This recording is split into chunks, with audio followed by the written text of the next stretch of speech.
నమస్కారం అండి. ఇవాళ కౌంటింగ్ ఏజెంట్స్ కి మనము ఆ రోజు జరగబోయే దాని గురించి చెప్తున్నాను. సో ఫస్ట్ మీరు కౌంటింగ్ ఏజెంట్ గా ఉదయం 6 గంటల కల్లా కౌంటింగ్ రూమ్స్ కి హాల్ కి వెళ్ళిపోవాలండి. మీతో వెళ్తున్నప్పుడు మీరు తీసుకువెళ్లాల్సినవి ముఖ్యంగా ఇది ఫామ్ 18 డిక్లరేషన్ ఫామ్. ఇక్కడ మీరు ఆ రిటర్నింగ్ ఆఫీసర్ దగ్గర సంతకం చేయాల్సి ఉంటుంది. సో ఈ ఫామ్ తీసుకువెళ్ళండి. తర్వాత మీకు ఐడి ఇస్తారు, ఐడి బ్యాడ్జ్ అదొకటి. తర్వాత Aadhaar or any photo ID, అలాగే ఒక బుక్లెట్ ను పెన్ మీరు నోట్ చేసుకోవడానికి. మీ దగ్గర 17C ఫామ్స్ ఉంటే గనక పోలింగ్ బూత్వి అవి ఇవన్నీ తీసుకోండి. ముందే భోంచేయండి, టాబ్లెట్స్ తీసుకొని లోపలికి వెళ్ళండి. సెల్ ఫోన్స్ తీసుకువెళ్ళొద్దు. ఒకసారి కౌంటింగ్ ఏజెంట్స్ మీరు లోపలికి వెళ్ళాక బయటికి రావడానికి ఉండదు.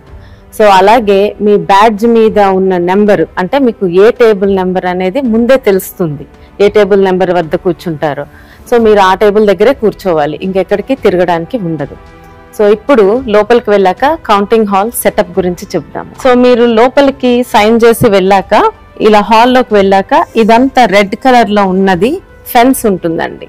అంటే దీని లోపల ఓన్లీ ఎలక్షన్ కమిషన్ అపాయింట్ చేసిన వ్యక్తులు మాత్రమే ఉంటారు. మీరు కౌంటింగ్ ఏజెంట్ గా కూర్చునేది ఈ ఫెన్స్ బయట. ఇక్కడ చైర్స్ ఉంటాయి. మీకు మీ టేబుల్ నెంబర్ ఏదో చూసుకోండి, ఇలా 1 2 3 దాని ఎదురుగా వెళ్ళి అక్కడ కూర్చోవాలి. సో ఫస్ట్ రోలో జాతీయ పార్టీలకు సంబంధించిన వాళ్ళు కూర్చోవచ్చు, సెకండ్ రోలో స్టేట్. సో ఇక్కడ కూర్చుని మీరు నోట్ చేసుకుంటారు ప్రక్రియ అయ్యే వరకు. సో నెక్స్ట్ వచ్చేసి ఇక్కడ 14 టేబుల్స్ ఉంటాయి.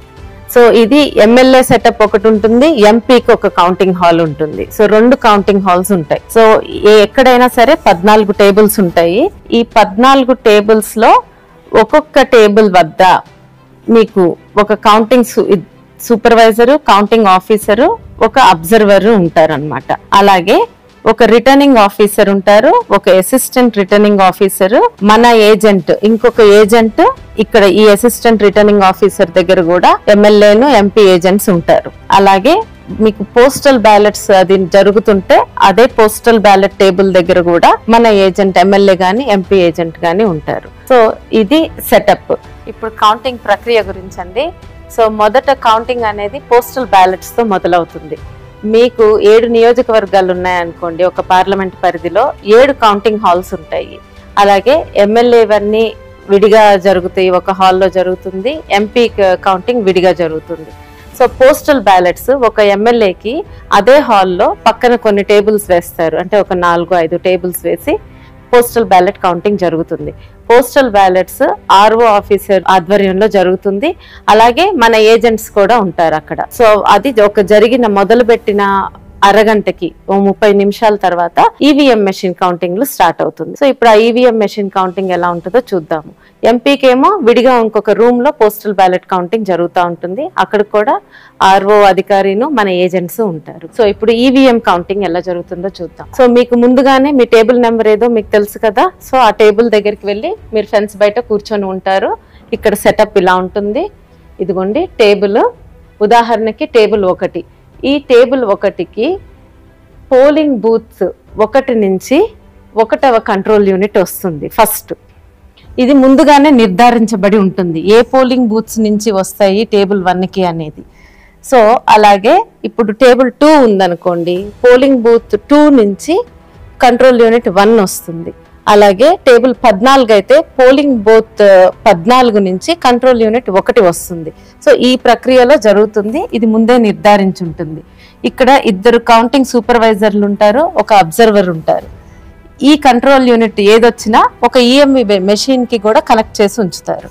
సో ఇప్పుడు మీకు ఇలాంటి సూట్ కేసులో మీకు కంట్రోల్ యూనిట్ తీసుకొస్తారు. తీసుకొచ్చినప్పుడు మీరు ఫస్ట్ చూసుకోవాల్సింది సీల్స్. ఈ సీలు కరెక్ట్ గా ఉందా. తర్వాత ఇది ఓపెన్ చేస్తారు. ఓపెన్ చేశాక కంట్రోల్ యూనిట్ బయటకు తీస్తారు. అడ్రస్ సీల్ చూసుకోండి సరిగ్గా ఉందో లేదో. ఆ తర్వాత పేపర్ సీల్ సరిగ్గా ఉందో లేదో చూడండి. తర్వాత ఈ పేపర్ సీల్ కట్ చేసి ఓపెన్ చేస్తారు. ఓపెన్ చేసినాక ఇక్కడ మనకి గ్రీన్ సీల్ ఉంటుంది. ఈ గ్రీన్ సీల్ ముఖ్యమైనది. ఈ గ్రీన్ సీల్ కరెక్ట్ గా ఉండాలి. ఇది కనుక బ్రేక్ అయి ఉంటే మీరు వెంటనే రిటర్నింగ్ అధికారికి, ఆర్ఓకి తెలియజేయండి.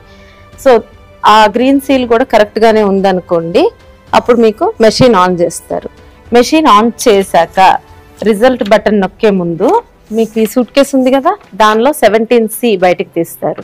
బయటికి తీసి మీకు క్లియర్గా ఇక్కడ చదువుతారు. ఇది తీసినప్పుడు మీ దగ్గర కూడా 17C ఫామ్ ఉండాలి, మీరు పోలింగ్ డేట్ నుంచి తెచ్చుకున్నది. అది లేకపోతే మీకున్న పేపర్లో ఆ ఇన్ఫర్మేషన్ ఉంటే గనక మీరు దాన్ని సరిచూసుకోండి. ఇక్కడ ముఖ్యంగా పోలింగ్ బూత్ నెంబర్ చదువుతారు, అది చూసుకోండి.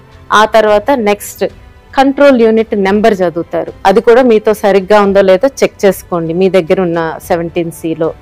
తర్వాత టోటల్ ఓట్స్, అంటే ఆ బూత్లో టోటల్ ఓట్స్ ఎన్నైనాయో చూపిస్తారు, ఆ నెంబర్ కూడా మీరు నోట్ చేసుకోండి. ఫస్ట్ ఇది మీరు చేయాల్సింది.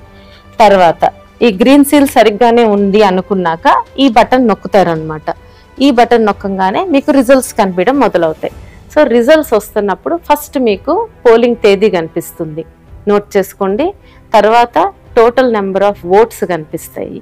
ఆ టోటల్ నెంబర్ ఆఫ్ ఓట్స్ మనకి ఇప్పుడు ఈ 17Cలో మీరు ముందు చూసుకున్నారు కదా, ఆ ఓట్స్ నెంబర్ కరెక్ట్ టాలీ అవ్వాలి. ఒకవేళ అది టాలీ అవ్వలేదు అనుకోండి, వెంటనే ఆర్ఓ ఆఫీసర్కి తెలియజేయండి. అప్పుడు టాలీ అవ్వకపోతే ఆయన వచ్చి ఆ మెషిన్ని మళ్ళీ పక్కకు తీసుకువెళ్తారనమాట. తీసుకువెళ్ళి మీరు ఆ రౌండ్ ఖాళీగా ఉంటారు. తర్వాత ఈ రిజల్ట్స్ స్టార్ట్ అవుతాయి, కనిపించడం స్టార్ట్ అవుతుంది. మీకు ఆ క్యాండిడేట్ 1, 2, 3 నోటా వరకు రిజల్ట్స్ డిస్ప్లే అవుతాయి. మీరు ప్రతిదీ మీ క్యాండిడేట్ది ముఖ్యంగా చూసుకొని అన్నీ నోట్ చేసుకోండి, నోటాతో సహా నోట్ చేసుకోండి. ఇవన్నీ ఏం ప్రాబ్లం లేకుండా జరిగిపోతే మీరు నోట్ చేసుకుంటున్నట్టే ఈ కౌంటింగ్ సూపర్వైజర్ కూడా 17C పార్ట్ 2 ఫిల్ చేస్తూ ఉంటారు, మీతో పాటు అన్ని రిజల్ట్స్ నోట్ చేస్తారు. మీకు ఒకవేళ రిజల్ట్స్ మళ్ళీ చూడాలనుకుంటే రిటర్నింగ్ అధికారిని అడిగితే ఆర్ఓని మీకు మళ్ళీ రిజల్ట్ బటన్ నొక్కితే మళ్ళీ అన్నీ కనిపిస్తాయి.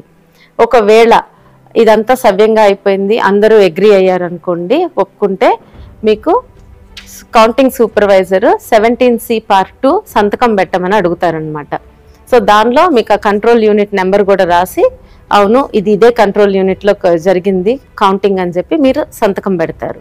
అందరూ సమ్మతమే అయితే ఆ పేపర్ తీసుకెళ్ళి కౌంటింగ్ సూపర్వైజర్ ఆర్ఓకి అందజేస్తారు. ఆయన అది కూడా సరి చూసుకొని కరెక్ట్గా ఉంటే మైక్లో అనౌన్స్ చేస్తారు, బోర్డు మీద కూడా ఈ రిజల్ట్స్ అన్ని డిస్ప్లే చేస్తారు.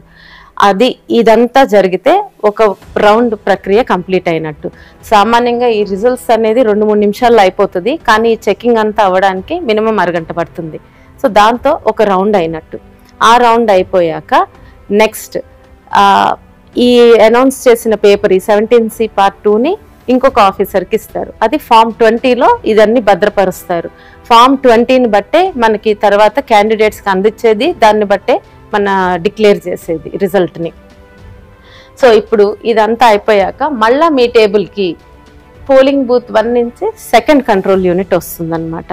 సో అట్లా రెండో రౌండ్ ఆ నియోజకవర్గంలో ఉన్న పోలింగ్ బూత్స్ అన్ని కంట్రోల్ యూనిట్స్ అయిపోయే వరకు ఈ ప్రక్రియ కొనసాగుతుంది, అన్ని రౌండ్స్ అవుతాయి. మొత్తం నియోజకవర్గంలో అన్నీ అయిపోయినాయి అనుకోండి, మీకు లాస్ట్లో ఒక వీవీప్యాట్ మెషిన్ ఒక 5ని లాటరీ సిస్టంలో తీస్తారు. తీసి ఇక్కడే మీకు పక్కన ఇంకొక గదిలో మీ అందరికి కనిపిస్తుంది, అక్కడే వాటిని కౌంట్ చేస్తారు. ఆ పేపర్ స్లిప్స్ అన్ని కౌంట్ చేస్తారు. అవి దానికి సంబంధించిన కంట్రోల్ యూనిట్లో నెంబరు సరిగ్గా ఉందనుకోండి, దాంతో కౌంటింగ్ ప్రక్రియ కరెక్ట్గానే ఉందని నిర్ధారిస్తారు. సో ఇప్పుడు ఏమేమి సమస్యలు రావచ్చు, ఒకవేళ మీకు ఈ కంట్రోల్ యూనిట్స్ తెచ్చినప్పుడు సీల్స్ సరిగ్గా లేకపోయినా, ఏ సీల్ లేకపోయినా రిటర్నింగ్ అధికారికి ఆర్ఓకి తెలియజేయండి. సో ఈ గ్రీన్ సీల్ వరకు బాగానే ఉంటే మీకు యాక్చువల్లీ ముందు కంటిన్యూ చేస్తారు. ఒకవేళ గ్రీన్ సీల్ బ్రేక్ అయి ఉందనుకోండి, ఆర్ఓకి తెలియజేయండి. ఆయన అది తీసుకువెళ్ళి ఆ కంట్రోల్ యూనిట్ తీసుకువెళ్ళి దానికి సంబంధించిన వీవీప్యాట్ మెషిన్ని తెప్పిస్తారు. అదంతా ఈ కౌంటింగ్ అయిపోయాక చేస్తారు. లాస్ట్లో తెప్పించి దానిలో స్లిప్స్ కౌంట్ చేసుకుంటారు.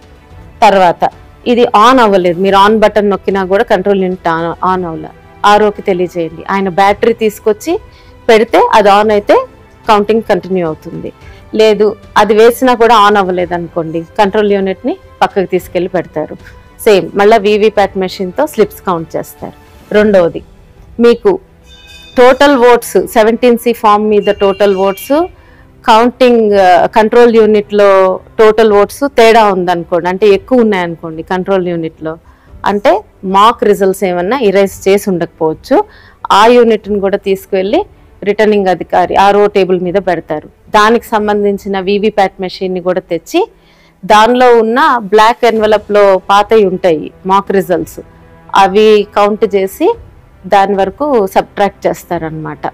అప్పుడు రిజల్ట్ అనౌన్స్ చేస్తారు. ఇవన్నీ మీకు ఆరో టేబుల్ దగ్గర ఉన్న మన ఏజెంట్ చూసుకుంటారు. ఏం ఇష్యూ వస్తున్నా కూడా ఆయన దీని గురించి లెటర్ రాయడము, రిపోర్ట్ చేయడం అన్నీ ఆయన చూసుకుంటూ ఉంటారు. మీరల్లా ఇక్కడ ఉన్నవి చూసుకుంటే సరిపోతుంది. ఏజెంట్గా ఈ టేబుల్ మీద జరిగేది తేడా ఉంటే ఆర్ఓ ఆఫీసర్కి తెలియజేయటం.